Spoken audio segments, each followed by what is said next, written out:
தாய் இல்லாமல் நான் இல்லை. அனைத்து தாய்மார்கள் இல்லை என்றால் யாரும் இல்லை. என் தாய்க்கோசம் ஒரு கவிதை எழுதியிருந்தேன். ஆனால் என் தாயை கூட இல்லை. நான் ஜனனித்த பொழுது உனக்கு வழி கொடுத்து பிறந்தேன் அம்மா. ஆனால் அதை நீ ஆசையோடு ஏற்றுக்கொண்டாய். நான் கொடுத்த அனைத்து துன்பங்களையும் நீ ஆசையோடு ஏற்றுக்கொண்டாய்.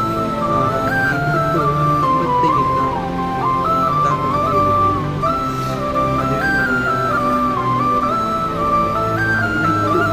தாய்மார்களுக்கும் கூறவில்லை என்றால்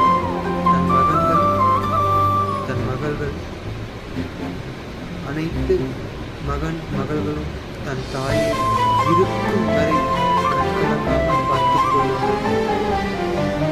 அவர்களை எதிர்த்து பேச வேண்டும். ஏனென்றால் என் தாய் இப்பொழுது என் கூட இல்லை.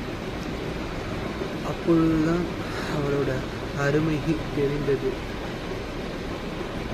அதனால் அனைவரும் தங்கள் பாதங்களை பிடித்து கேட்டுக்கொள்கிறேன். தாயை கண் கலங்க வைக்காதீர்கள்.